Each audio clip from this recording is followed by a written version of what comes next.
Assalamualaikum warahmatullahi wabarakatuh. Saya Eva Wirna, senang sekali bisa menyapa sahabat edukasi dalam program Tanya Kesehatan, sebuah program yang membahas seputar kesehatan yang akan bermanfaat untuk Anda dan keluarga Anda. Nah, kali ini kita akan membahas mengenai mitos atau fakta seputar kanker otak. Untuk itu telah hadir bersama saya dokter spesialis neurologi, konsultan neuro-onkologi. Assalamualaikum Dokter Elsa. Waalaikumsalam warahmatullahi wabarakatuh. Apa kabarnya dokter? Alhamdulillah baik.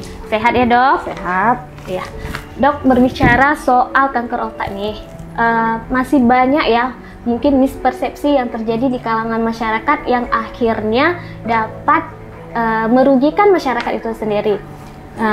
Masih banyak sekali ya mitos-mitos yang berkembang. Tapi kita skip dulu ya tentang mitosnya. Mungkin dokter bisa sedikit menjelaskan apa sih itu kanker otak sama tidak dengan tumor otak? Iya, baik, terima kasih. Jadi mungkin pertama kita harus tahu tumor ya. Tumor itu adalah adanya tonjolan atau benjolan di tubuh ya yang seharusnya normalnya itu tidak ada. Nah, secara garis besar kita bagi dua, ada yang jinak, ada yang ganas. Nah, yang ganas inilah yang kita sebut dengan kanker.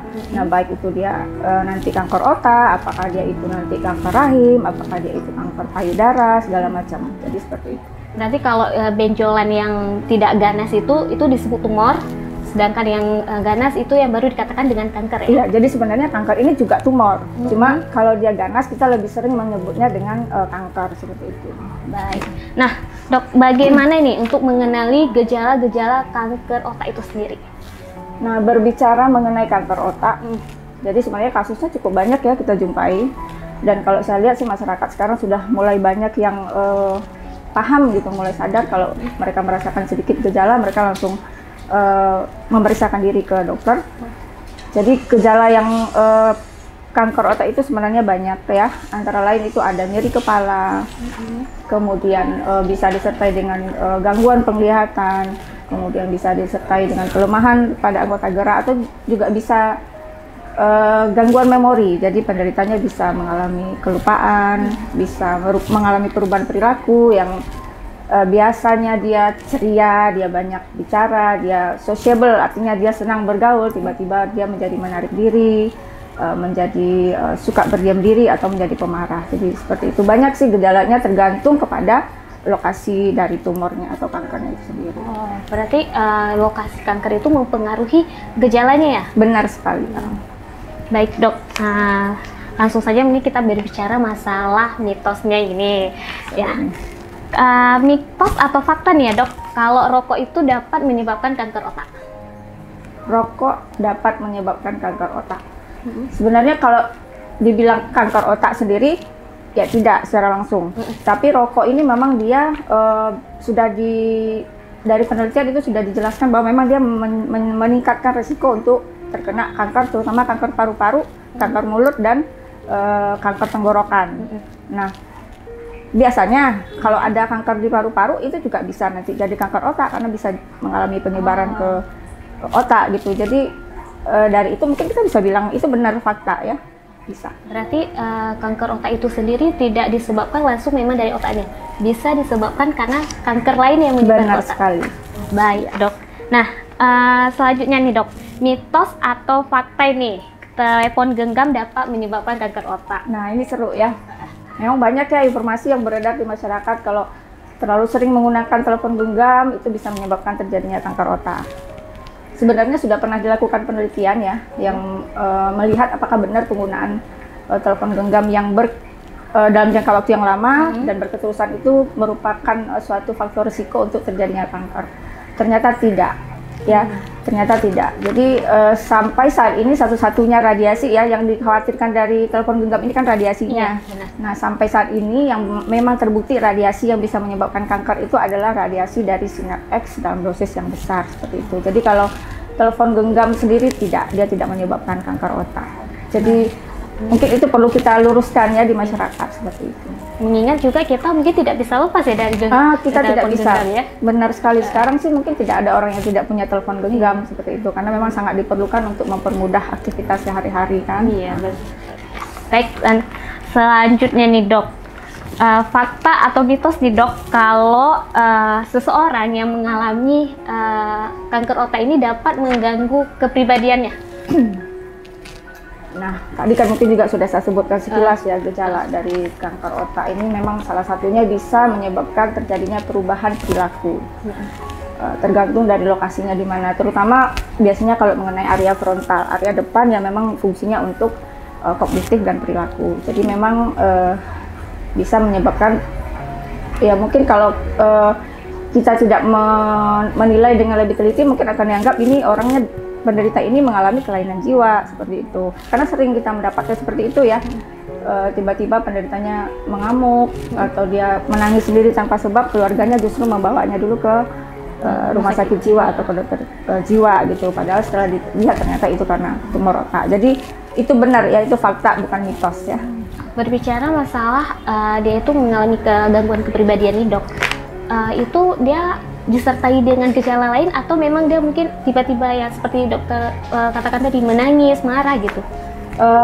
Awalnya bisa gejala itu sendiri ya, isolated symptom, bisa karena dia menangis aja dulu atau dia sedih sendiri. Tapi lama-lama kalau kita perhatikan nanti itu akan muncul gejala lain akan disertai dengan gejala lain seperti kelemahan anggota gerak itu bisa, atau mungkin pasiennya menjadi kejang itu bisa, tergantung dari apabila tumornya itu atau kanker itu bertambah besar seperti itu. Tapi berarti dia nggak disertai dengan yang tadi dokter bilang secara umum? Secara umum, gejala secara umum seperti dia sakit kepalanya itu lebih dulu atau gimana? Jadi memang sakit kepala itu adalah gejala yang sering ya dijumpai pada penderita tumor otak. Tapi kadang-kadang masyarakat kita ini, apalagi orang tua ya, yang dari mungkin memang biasa bekerja keras ya, jadi kalau nyeri kepala sedikit kadang-kadang tidak dikeluhkan, diam saja, jadi tidak memberitahukan, kemudian baru nanti keluarganya memperhatikan ada gejala lain yang muncul, nah baru dibawa periksa. Jadi sebenarnya yang ingin saya sampaikan adalah memang bisa gejala gangguan kepribadian itu bisa muncul duluan, kemudian baru diikuti dengan gejala lain atau bersamaan dengan gejala lain. Tapi dia tidak akan muncul, gejala gangguan kepribadian itu tidak akan berdiri sendiri seperti itu. Tetap ada yang mendampingi ya gejalanya ya dok ya. Iya baik tuh. Nah dok, satu lagi ini masalah fakta dan mitosnya kanker otak. Diet ketogenik dapat membunuh kanker atau tidak nih, kanker otak nih? Benar.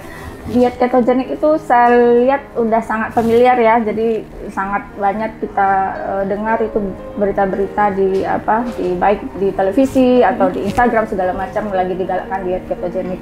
Jadi sebenarnya diet ketogenik itu pada dasarnya adalah dia mengurangi konsumsi dari karbohidrat ya, sampai 50 mg per hari saja, dibatasi segitu, kemudian dengan meningkatkan konsumsi lemak dan protein.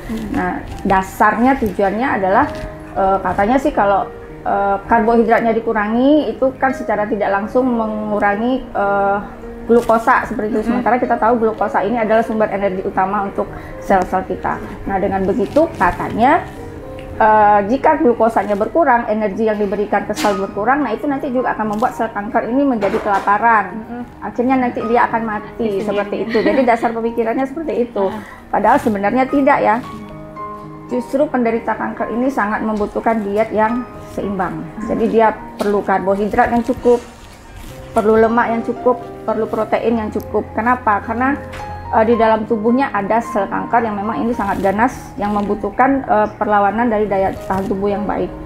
Kemudian penderita kanker ini nanti juga akan menjalani terapi yang terapinya sendiri nanti juga akan sangat membutuhkan daya tahan tubuh yang kuat seperti itu. Jadi tidak benar ya kalau diet ketogenik itu bisa membunuh kanker, itu mitos.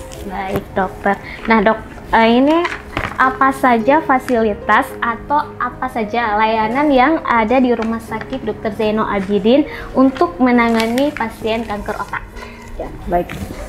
Secara umum kita sudah punya gedung onkologi ya, gedung yang baru, walaupun saat ini mungkin masih dalam tahap persiapan untuk penggunaan yang lebih sempurna ya.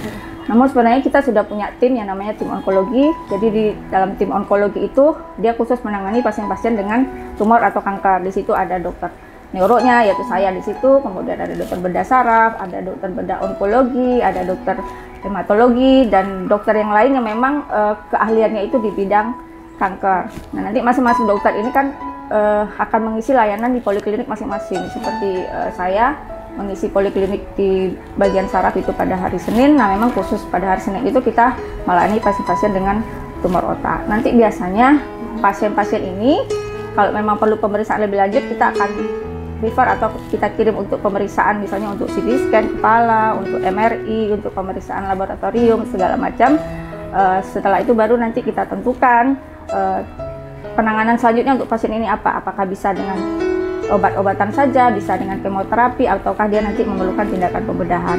Nah, biasanya pasien kanker atau pasien tumor ini tidak bisa ditangani oleh satu orang dokter saja, ya. Ini membutuhkan tim, makanya kita membentuk tim onkologi. Nah, di situ nanti kita akan diskusi, membahas bersama-sama kira-kira ini tata laksana yang terbaik buat pasien ini apa, kira-kira seperti itu. Baik, berarti bisa dikatakan kok di rumah sakit Zainal Abidin ini sudah lengkap ya, Pak? Sejauh ini saya rasa sudah cukup lengkap ya. Untuk sumber daya manusianya, terutama untuk dokter ahlinya sendiri sudah cukup banyak dokter ahli onkologi di masing-masing spesialistik ya. Baik, nah dokter ini yang terakhir nih, langkah-langkah apa saja yang bisa dilakukan untuk mencegah agar terhindar dari kanker otak ini? Jadi mungkin berikut adalah beberapa tips ya yang bisa kita lakukan. Sebenarnya ini juga tips ini cukup banyak digalakkan oleh baik dari Kemenkes atau dari fasilitas-fasilitas kesehatan yang lain. Gimana caranya supaya kita bisa mengurangi atau menekan resiko terkena kanker ya.